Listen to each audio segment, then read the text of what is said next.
waiting for another shot fired. Copy, additional shot fired. Shot fired, shot fired. He's shooting at us. Suspect shooting at officer.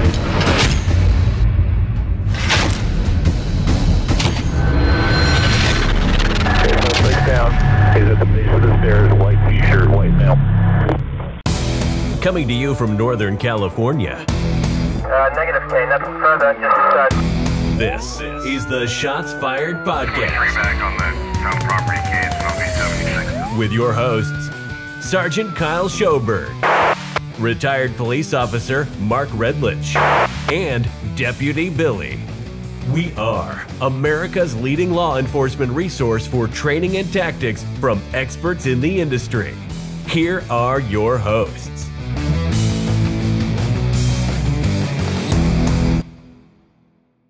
All right, guys, welcome back to another episode of the Shots Fired Podcast. We're here still at the CalFIA conference in Irvine, California. If you guys haven't checked them out, go to their website. It's the California Force Instructors Association. They've put together an awesome conference, and it's to help educate all cops across the nation, not just California. So go sign up with them. It's a small annual fee for an awesome amount of training that you get year round. So you can be anywhere in the United States and sign up with them.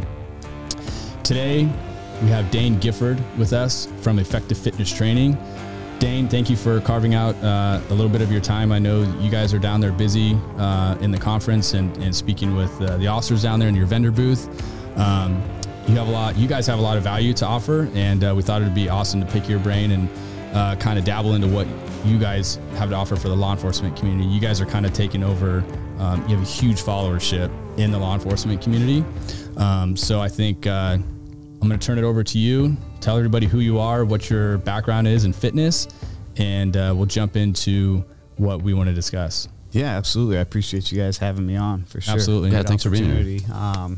Give us a chance to speak to your audience. So yeah, my name's Dane Gifford, coming out of Charleston, South Carolina. That's home base for me. So being out here on the West Coast has got my times messed up a little bit. But yeah, a little background. I mean, originally born and raised Montana. So definitely am a mountain guy. I love the mountains, and I love snow sports and everything else. Grew up playing about every sport that I could get my hands on. I liked individual sports more than I like team sports, just because I like to challenge myself, and I really like to see, what I can produce versus a team aspect. And then I also felt as a team I was standing around too much, whether it was baseball or football, or, whatever the case was. But so yeah, a little bit main sport back in the day in high school, or up to high school, was wrestling, and then after that, headed out, joined the military. So did 7.5 years with the Air Force. Was an airplane mechanic, worked mostly in Charleston, and then I was stationed overseas in Germany with the Air Force there.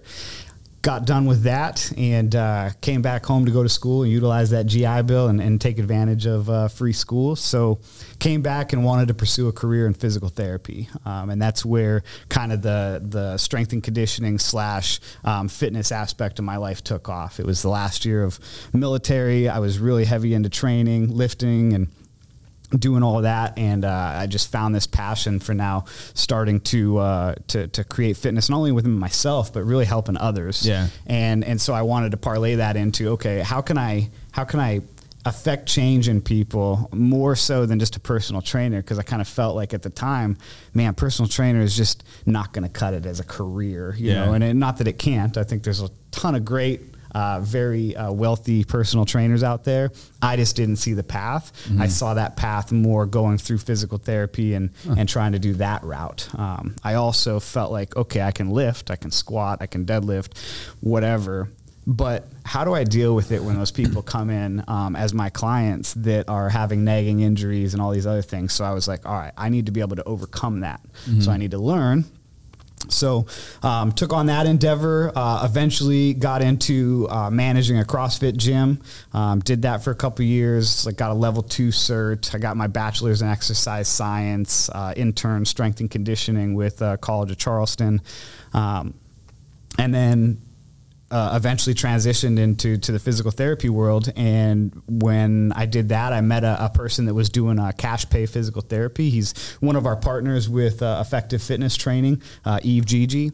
and he owned a physical therapy clinic. So I was able to get in with him. I became a partner, and we ran that physical therapy clinic for 5 years. Nice. And yeah, it was great. I learned a ton from him, from the community I had, all the physical therapists that I worked with there.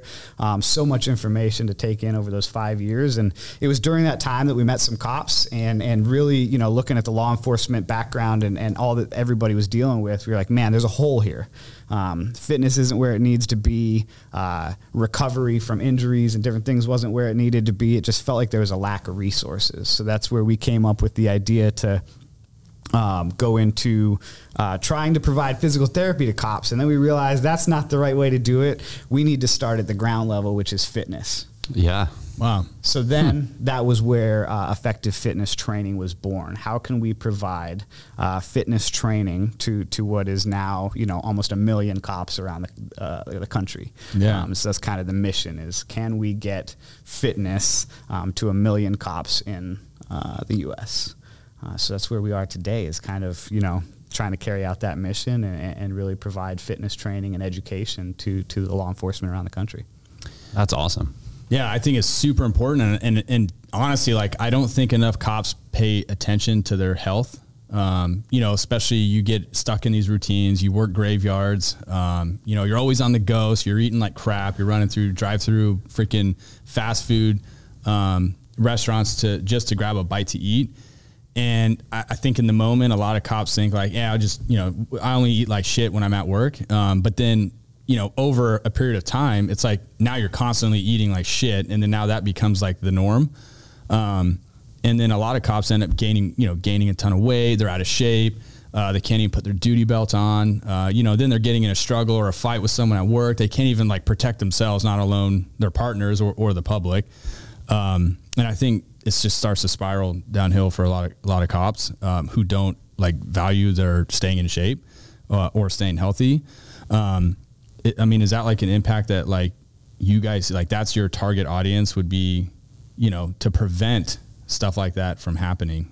So I guess my question would be like, what does effective fitness training offer cops that work on the road to best benefit their health and fitness? Because it's not just fitness, right? Like you guys do a lot of nutrition, you know, and stuff like that. Yeah, absolutely. So, I mean, in terms of an all-around program, I mean, we have our flagship program, which is effective fitness training, daily programming delivered right to your, you know, phone in the palm of your hand. Every morning you wake up, you got 30 minutes or more to get a workout in. It's right there for you. All you got to do is look at it, log the results, and get the workout in. In terms of other aspects of that program, we have about 10 other programs, whether it's running or you know, calisthenics, so body weight only. There could be push-up, pull-up program specific, people that are preparing to take a PT test, people that are preparing to go to the academy. So we try to provide programs all under the same umbrella of effective fitness training. Mm-hmm. That effective fitness training is our flagship program. That's where most of our, you know, we've had about 15,000 athletes up to this point, or most of them being law enforcement. And most of them are performing that effective fitness training program because it's the daily minimum effective dose of what we believe is needed to kind of maintain or improve fitness throughout your career. And then you've got all those accessory programs, mobility, running, push-up, pull-up, academy prep. Those all are included in your membership as well. So if you have a different goal set, you can kind of tweak and pick what it is that you want to work on today. Yeah, that's cool. And then on top of that, the mobility one is huge because, again, sitting in a patrol car for 14 hours a day, sitting at a desk as an admin, like whatever your situation is, chances are you're not putting enough time into your self-care and recovery and mobility. So that's a huge program that I think is overlooked and underutilized, not only within our program, but just in fitness as a whole. And I'm not talking about just a simple warm up and cool down or like stretching for, you know, like on your living room floor. But I think there's definitely something to be said about intentional movement around a full range of motion in the gym. And if you can do that, you can eliminate a lot of pain, discomfort, potential injury risk just by having that quality movement on a regular basis that's intentional around creating mobility and flexibility. the last part is the nutrition piece, which I think is probably one of the biggest areas where law enforcement needs help. Yeah, but I think it's also probably one of the biggest areas where help is needed in a certain format, and I think a lot of times we get it wrong. I think nutrition is so individualized, not only in what our preferences are and what we like, but also what we need, right? There's 3 of us at this table. Chances are all 3 of us need some type of different macronutrient, protein, carbohydrate, and fat breakdown that's specific to our bodies and our heritage and everything else. And so when we get into this area of like meal planning and people wanting them to say, tell me what to eat. I just wish somebody would tell me what to eat. I would eat it and then we would be done, right? Like, yeah.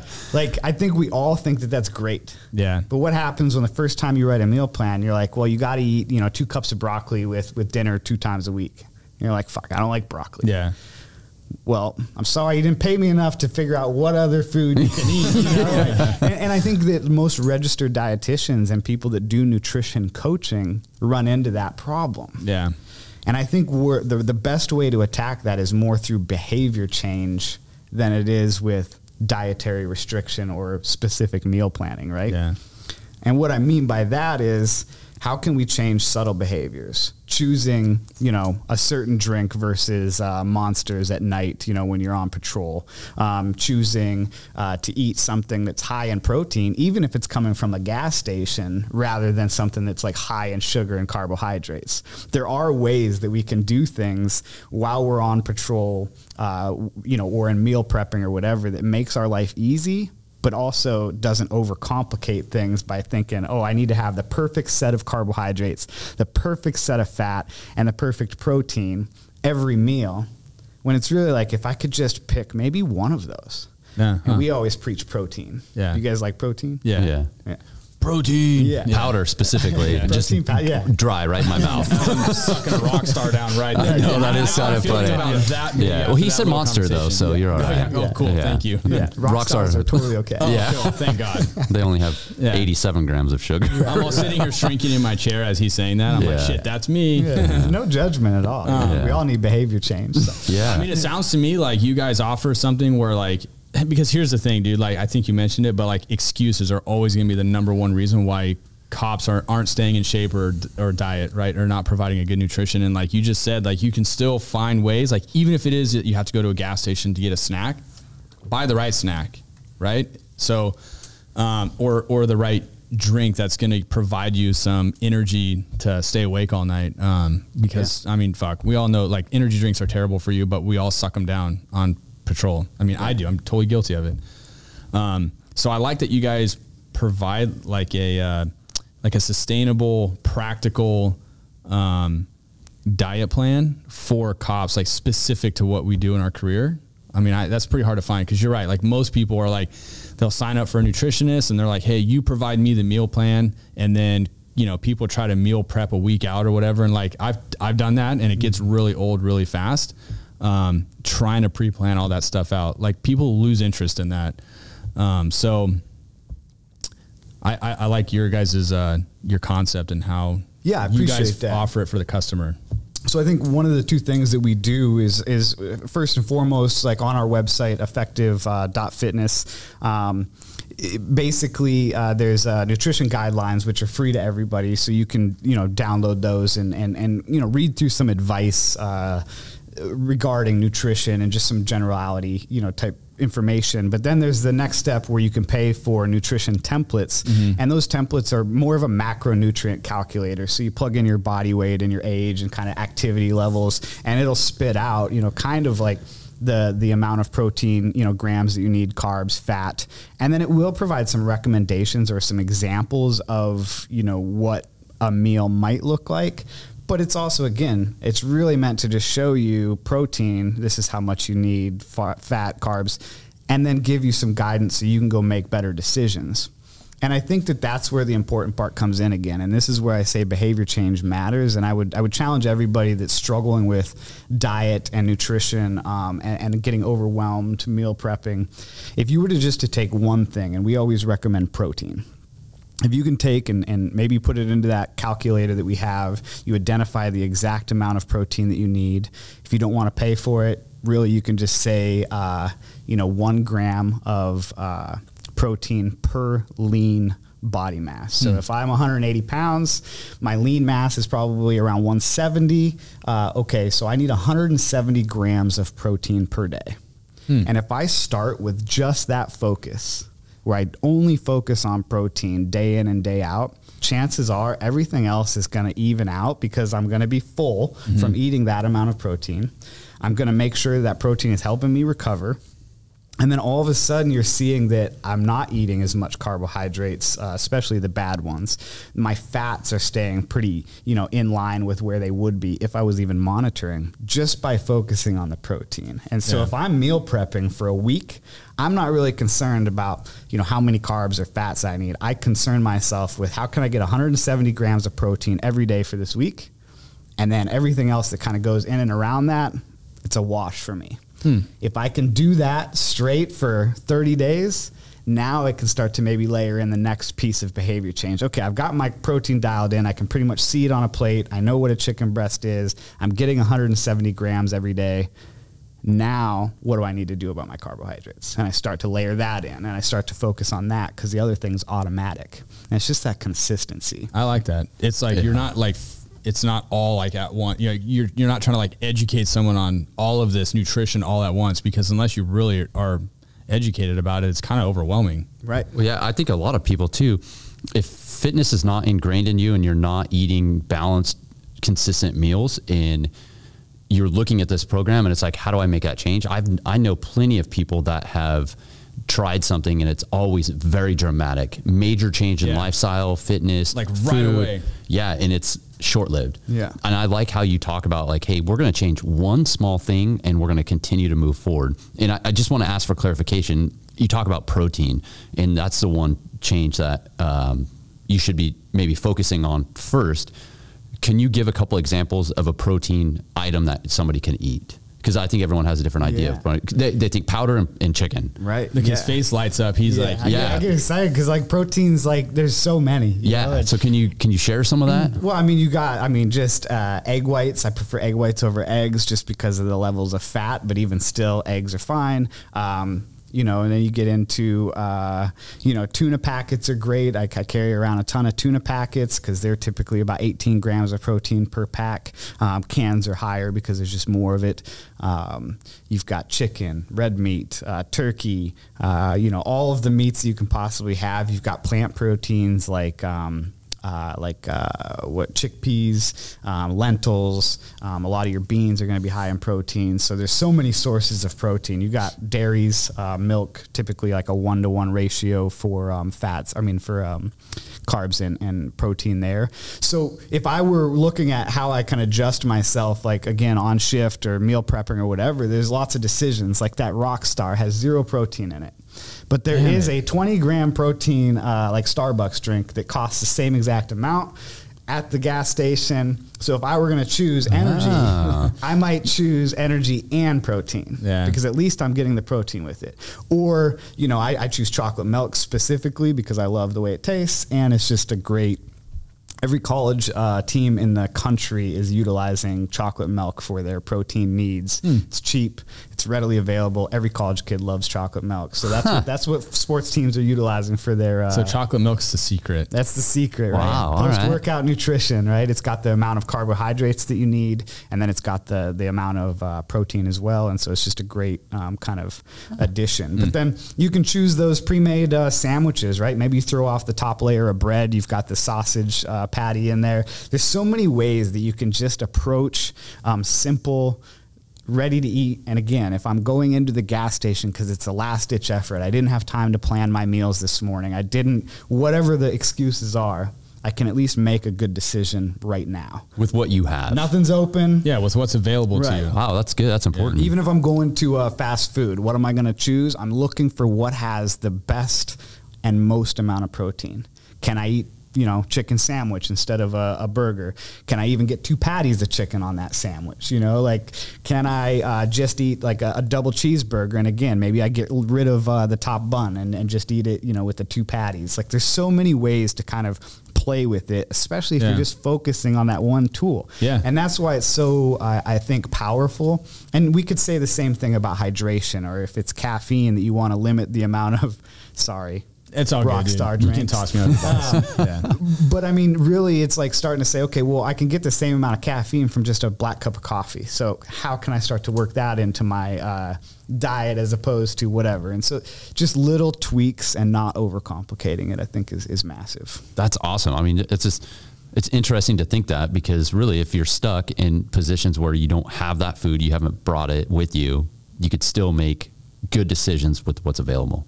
Absolutely. Yeah. And I know we're here at a training conference where it's all about, police training and stuff, but honestly, like, the training for nutrition and fitness is like way underutilized. There's not a whole lot of discussion about it. So I think it's cool what you guys are doing. And I also like that you guys offer like basics, right? Like the basics where you don't have to do all the meal prepping, but you're also educating people on proper food nutrition. But then you can, if they want to advance all the way up to like the meal prepping or, take it further, then you guys also offer that. So to me, it kind of takes away the excuse of like, well, I don't want to do all this. Okay, well, you can still do this and still eat healthy. Mm-hmm. So I think that's also, something unique and cool that you guys offer. I like the idea of waking up and having a workout available. Yeah. And you don't have to try and schedule it. You don't have to make your own. You can just get up and go, and it's ready there.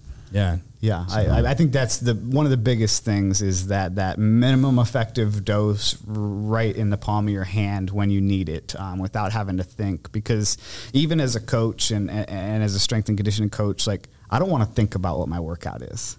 It's why I think CrossFit is so valuable for so many people. That's why it became so popular. All I had to do, or all anybody had to do, is walk into the gym, and that was it. Yes. The hardest part was getting there. Yes. Kyle, I know you're not a CrossFitter, but it's all good. I go to the gym though, so yeah. It's better than nothing. Right.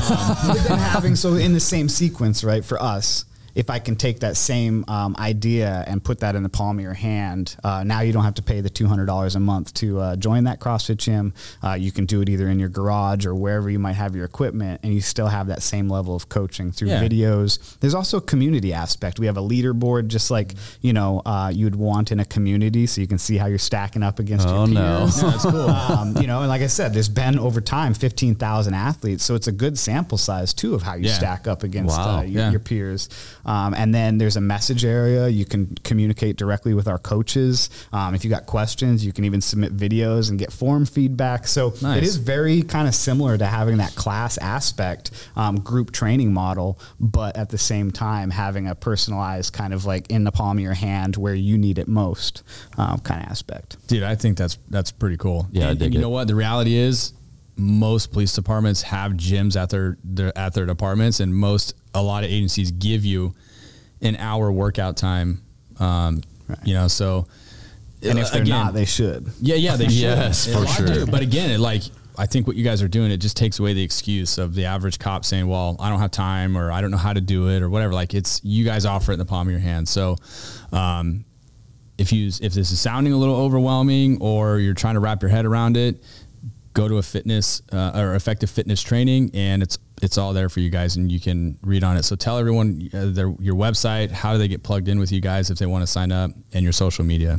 Yeah, absolutely. So social media is probably easiest. It's just on Instagram at effective.fitnesstraining. Great community there. Lots of posts. We post every day, daily stories. So it's a great way to engage with us on there, ask questions. And then you got the website, which is just www.effective.fitness.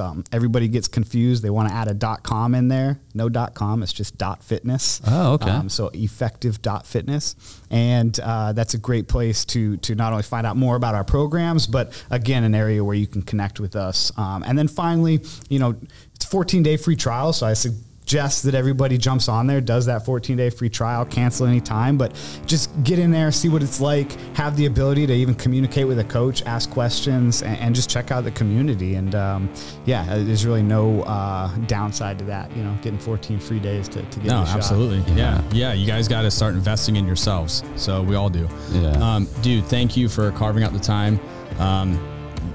You've got a coworker in here, Ryan. Ryan, can you come over here and maybe just like pop your face in the camera and just He's trying. Doesn't want to be here. Ryan's out here doing some. I don't want to leave him in the background. Ryan, come down here and introduce yourself, dude. Hi, I'm Ryan Romig. I'm a police officer at the Rochester Police Department in upstate New York and an effective fitness combatives coach. That's right. Combatives wing of the company. Yeah. So all the way from New York, dude. You guys are all the way from the East Coast. That's pretty cool. And you're Jay Wadsworth's twin. So you guys are taking over law enforcement and making a absolute necessary change. It's awesome to see that. Yeah, I appreciate. We appreciate that. you guys. I hope that's the goal, right? I appreciate. Absolutely, that. man. We're gonna link your guys' information off of our webpage. So check out shotsfiredpodcast.org under our guest tab, and then you'll be able to we'll link your guys' contact information on that. Yep. So thank you guys. We appreciate it. Thank you. On. All right, stay safe, guys. We'll catch you guys on the next one later. See ya. Hey, 4-9, shots fired. Copy, additional shot fired. Shots fired, shots fired. He's shooting at us. Suspect shooting at officer.